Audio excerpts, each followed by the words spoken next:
जी मेरे पीछे जो आप देख रहे हैं वाटरफॉल, यार थोड़ी देर के लिए तो मुझे ऐसा लगा है शायद मैं किसी पार्क में या फॉरेस्ट रिजर्व में आ गया हूँ, लेकिन भाई मैं एयरपोर्ट में ही था। बहुत ही बढ़िया। जिसने भाई इसको डिजाइन किया उसको तो मतलब सल्यूट है, हैट्स ऑफ।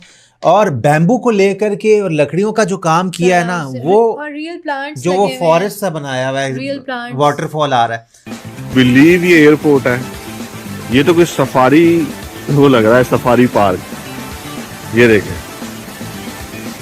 क्या बात है। आई थिंक अगर हम लोग इतनी ग्रीनरी की बात करें तो या तो हम लोग ये बेंगलुरु एयरपोर्ट पर देख रहे हैं या फिर हम लोग सिंगापुर के एयरपोर्ट में देखते हैं कि आपको इतनी ज्यादा ग्रीनरी जो है वो देखने को मिलती है। दुकानों पे जाए, रेस्ट एरियाज बने हुए हैं, लॉबी इतनी बड़ी, वॉशरूम्स भी दिखाई, वॉशरूम इतने क्लीन। मतलब है वाकई में ना हैरान चौंक जाना, वो वाला सीन हो गया था। और क्या थीम दी हुई है, ये आप चेक करें। पूरी रूफ इन्होंने लकड़ी की बनाई हुई है, बैम्बू यूज किया हुआ है। वुड भी आगे बैम्बू वुड वो होती है जो चीपेस्ट होती है, किस तरह खूबसूरती से इन्होंने, कमाल हो गया भाई।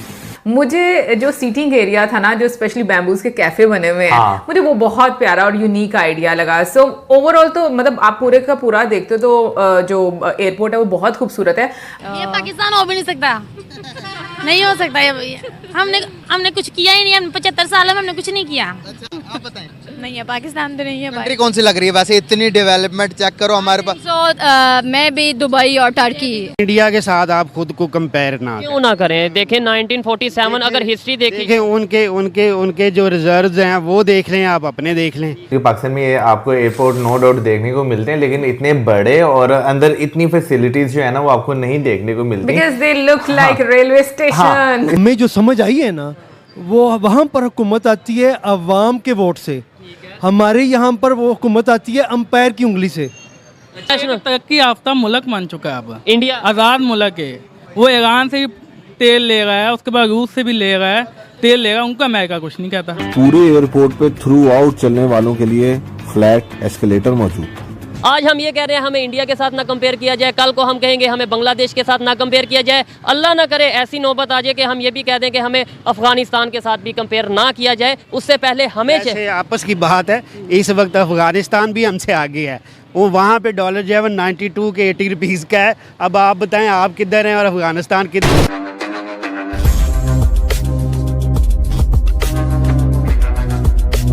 तो या तो हम लोग ये बेंगलुरु एयरपोर्ट पर देख रहे हैं या फिर हम लोग सिंगापुर के एयरपोर्ट में देखते हैं कि आपको इतनी ज्यादा ग्रीनरी जो है वो देखने को मिलती है। बट मैं ये बात बोलूंगी कि देखो इन सब चीजों को मैनेज करना, लाइक ग्रीनरी को मैनेज करना, कि लाइक प्लांट्स को, इंडोर प्लांट्स है सारे, फिर उनका ख्याल रखना, प्रॉपर एक इन्वायरमेंट में रहना, वो सारी चीजें मेंटेन करना मुझे लगता है बहुत चैलेंजिंग भी रहता है। और जिस तरह से बैम्बूज का यूज किया गया है, लाइट्स और इवन के शैंडलियर जो हैं वो आपको बैम्बूज के नजर आ रहे हैं और उसके अंदर लाइट बहुत ही खूबसूरत लग रहा है। मुझे जो सीटिंग एरिया था ना, जो स्पेशली बैम्बूज के कैफे बने हुए हैं, मुझे वो बहुत प्यारा और यूनिक आइडिया लगा। सो ओवरऑल तो मतलब आप पूरे का पूरा देखते हो तो जो एयरपोर्ट है वो बहुत खूबसूरत है। बट कुछ सेगमेंट्स ऐसे होते हैं जो आपको बहुत पसंद आते हैं। तो एक तो मुझे कैफे वाला बहुत अच्छा लगा, दूसरा मुझे जो बेल थी ना उसके ऊपर एडवर्टाइजमेंट हो रही थी, मुझे वो भी बहुत खूबसूरत लगी। अच्छा, वैसे नो डाउट जब इस तरह के एयरपोर्ट पे आप फर्स्ट टाइम जाते हैं तो आप लिटरली देखकर जो है वो हैरान होते हैं, क्योंकि मोस्टली अगर हम बैम्बूज की बात करें तो बहुत कम चीज़ों में हम यूटिलाइज करते हैं अपनी डेली रूटीन में ना। तो जब आप देखते हैं भाई पूरे का पूरा एयरपोर्ट ही उससे जो है वो तैयार जो है वो कर दिए गए, तो खास तौर पर जो है पाकिस्तानी लोग जो हैं, क्योंकि पाकिस्तान में ये आपको एयरपोर्ट नो डाउट देखने को मिलते हैं, लेकिन इतने बड़े और अंदर इतनी फैसिलिटीज जो है ना वो आपको नहीं आइडिया नहीं मिलती। Because they look like railway station। Islamabad का एयरपोर्ट जो है वो मैंने सुना है अच्छा, लेकिन मैंने कभी वो विजिट नहीं किया, इसलिए मुझे उसका बिल्कुल भी आइडिया नहीं है। मौसम देखो अच्छा है, नई बिल्डिंग बनी है, ठीक है, बट अगेन आप किस तरह का इंटीरियर बना रहे हो, क्या वो इतना इम्प्रेसिव है? अब हम लोग इंडिया के जितने भी एयरपोर्ट्स देखते हैं, आपको उस जगह का कल्चर आपको वहां पर नजर आता है, और वो चीज मुझे सबसे ज्यादा अच्छी लगती है।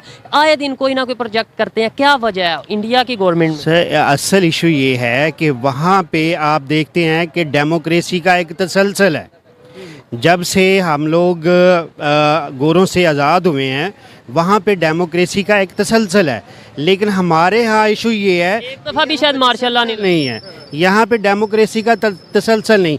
आप देखेंगे कि कोई भी एक प्राइम मिनिस्टर 5 साल पूरे नहीं कर सका, ठीक है। तो बात ये है कि जब तक ये डेमोक्रेटिक प्रोसेस जो है या डेमोक्रेसी जो है ये प्रॉपरली यहाँ पे फ्लरिश नहीं होगी, उस वक्त तक कोई भी ऐसा प्रोजेक्ट या पब्लिक की वेलफेयर नहीं हो सकती। सारी बात है, अब एक पार्टी उसे दूसरी पार्टी की टांग खींचने में मसरूफ होगी, वो हमारी टांग खींचने में मसरूफ होगी। नुकसान किसका होगा? नुकसान पब्लिक का। पीछे मैं सफ़र कर रहे हैं ना, देखें पेट्रोल है, डेली कमोडिटीज़ हैं, वो हमारी अप्रोच से बाहर होती जा रही है। इंटरनेशनल लेवल पे इमेज खराब होगा, किसका होगा? पॉलिटिशियंस का होगा या पाकिस्तान का होगा, पाकिस्तान का होगा, आफ्टर ऑल पाकिस्तान का होगा। एक दो अदारे ऐसे हैं जिनके लिए इस मुल्क के अंदर कानून ही नहीं है, ठीक है, नाम भी नहीं हम ले सकते, इतना सख्त माहौल है। अच्छा ये बताएं, इसका मतलब अगर इंडिया ग्रो कर रहा है, इंडिया में आए दिन प्रोजेक्ट आ रहे हैं, इसका मतलब वहाँ पे लॉ है? सुने, इंडिया के साथ आप खुद को कंपेयर क्यों ना करें? देखें 1947 अगर हिस्ट्री देखें, उनके जो रिजर्व्स हैं वो देख लें, आप अपने देख लें, वो कैसे उनके रिजर्व्स कैसे बेहतर हुए? उनका तसलसल है ना जी। वहाँ पे डेमोक्रेसी का एक पॉलिटिकल गवर्नमेंट आती है, देखिए वहाँ पे भी अपोजिशन है, पार्टी सिस्टम है, एक गवर्नमेंट आती है वो अपना टेन्योर पूरा करती है। ये नहीं होता कि उसको गले से पकड़ के उठा के जो पीछे फेंक दिया जाता बोला इंडिया के साथ कंपेयर ना करें, वैसे मैं कंपैरिजन के लिए नहीं, सिर्फ एक मिसाल के तौर पे बात करता। हम फिर बांग्लादेश के साथ कर लेते हैं, वो तो हमारे से भी हमसे आगे है। अब हम कल को कहेंगे उसके साथ भी ना कंपेयर करें। यार कहने की बात है ना, देखिए पहले आप जो अपने अदारे हैं, कॉन्स्टिट्यूशनल अदारे हैं, उनको मजबूत करें, ठीक है, उसके बाद फिर जो ये बातें हम कर सकते हैं ना, ये डिबेट हो सकती है। हमें पहले अपने घर को ठीक करना है, बल्कि अपने आप को, अपनी जात को ठीक करना है, उसके बाद अपने पाकिस्तान को ठीक करना है, फिर हमें किसी और के बारे में बात करने की जरूरत है। ये इनकी इस बात से मैं एग्री करता हूँ, लेकिन जब हम किसी की एग्जाम्पल देंगे शायद तभी हमें होश आएगी, हमारी गवर्नमेंट को होश आएगी कि अगर वो लोग कर सकते हैं तो हम भी कर सकते हैं। आज हम ये कह रहे हैं हमें इंडिया के साथ ना कंपेयर किया जाए, कल को हम कहेंगे हमें बांग्लादेश के साथ ना कंपेयर किया जाए। अल्लाह ना करे ऐसी नौबत आ जाए कि हम ये भी कह दें कि हमें अफगानिस्तान के साथ भी कंपेयर ना किया जाए। उससे पहले हमें आपस की बात है, इस वक्त अफगानिस्तान भी हमसे आगे है, वो वहाँ पे डॉलर जो है वो 92 के 80 रुपीज़ का है। अब आप बताएं आप किधर हैं और अफगानिस्तान किधर है,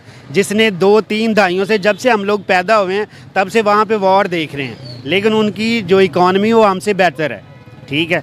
तो बात बड़ा दुख होता है, मतलब बेहतरी लानी है, ठीक है, बहस हो गई, वीडियो भी बन गई, सारा कुछ बेहतरी लानी है। जब तक अशराफिया ये जो पॉलिटिकल सिस्टम है उसके अंदर अपना पाँव नहीं घसेड़ना छोड़ेगी, उस वक्त तक ये पॉलिटिकल सिस्टम, हमारी डेमोक्रेसी मजबूत नहीं होगी, मुल्क आगे नहीं जाएगा। कुछ उम्मीद नज़र आती है, अवेयरनेस अवाम में, पब्लिक में आ रही है, ख़ास तौर पे यूथ की बात की जाए, अवेयरनेस आ रही है? जी आई है, अवेयरनेस आई है। उसकी सबसे बड़ी वजह जो है ये आपका सोशल मीडिया है। सोशल मीडिया ने बहुत से, हमारे चाहे बच्चों ने किताबें छोड़ दी हैं, लेकिन सोशल मीडिया को वो नहीं छोड़ रहे। सोशल मीडिया से पहले ऐसे टॉपिक्स कभी आपने देखे थे? नहीं, बिल्कुल नहीं थे, बिल्कुल नहीं थे, बल्कि ये चीज़ें तो बहुत दूर थी ना। हम आम आदमी जो है बताया नहीं था ना जाता कि इंडिया में क्या हो रहा है, अफगानिस्तान में क्या हो रहा है, बंगला, हमें तो ये आप देखें, एक मिडिल क्लास का बच्चा है ना, उसके पास मोबाइल है या लैपटॉप है, उसके अंदर वो सारी दुनिया को सर्च कर रहा है, because the world is a global village, ठीक है। वो सारी दुनिया को सर्च कर रहा है, जब वो सारी दुनिया को सर्च करता है तो फिर वो कंपेयर करता है, जैसे आप कंपेयर कर रहे हैं, ठीक है। और कंपेयर करेंगे तो ही देखें, हमें समझ आएगी कि यार वो ग्रो कर गया, हमें भी करना। हम क्यों नहीं कर रहे, ये बात। पॉलिटिशियंस उनके और हमारे में कोई फ़र्क है? मेरा ख्याल 19-20 का फ़र्क होगा। पॉलिटिशियन उनका भी बेईमान है, हमारा भी तकरीबन बेईमान है। ठीक हो गया, वहाँ पे भी करप्शन के आए दिन केसेस नज़र आते रहते हैं और उनकी गवर्नमेंट काफ़ी वर्क कर रही है इसके ऊपर। इनसे बात करके बहुत अच्छा लगा। जब इस तरह के सीनियर सिटीजन होंगे, समझाने वाले लोग होंगे तो शायद दोस्तों, जैसा कि आपने वीडियो में देखा कि एक पाकिस्तानी यूट्यूबर है, वो इस वक्त भारत विजिट करने के लिए आया है, और जब वो पहली बार बेंगलुरु के एयरपोर्ट पर उतरा तो वो एयरपोर्ट का नज़ारा देखते ही पूरी तरह से हैरान रह गया। इसके बाद पूरे एयरपोर्ट का उसने व्लॉग बनाया। बेंगलुरु एयरपोर्ट में जिस प्रकार से बम्बू का उपयोग किया गया है और वहाँ पर असली पेड़ पौधे लगाए गए हैं, उसे देखकर वो बेंगलुरु एयरपोर्ट की तारीफ करने से खुद को रोक नहीं पाया। उसने कहा कि इस प्रकार का एयरपोर्ट मैंने आज तक ज़िंदगी में कभी नहीं देखा। उसने कहा कि सिंगापुर का एयरपोर्ट सबसे ग्रीन एयरपोर्ट में गिना जाता है, लेकिन ये बेंगलुरु का एयरपोर्ट तो उससे भी ज़्यादा अच्छा निकला। दोस्तों पाकिस्तानी अक्सर भारत के साथ अपना कंपैरिजन करते रहते हैं, लेकिन आज उन लोगों को पता चला कि पाकिस्तान 75 साल के बाद भी वहीं का वहीं पड़ा है। दूसरी ओर भारत ने इतनी ज़्यादा तरक्की कर ली है कि भारत के डेवलपमेंट की वीडियो वो लोग देखते हैं तो उसे यकीन ही नहीं होता कि भारत इतना ज़्यादा आगे निकल चुका है। वैसे दोस्तों, क्या आपने कभी बेंगलुरु एयरपोर्ट का विजिट किया है या फिर नहीं? आप हमें कमेंट करके ज़रूर बताइए। अगर आपको ये वीडियो पसंद आया हो तो वीडियो को लाइक कर दें और हमारे चैनल को सब्सक्राइब कर लें।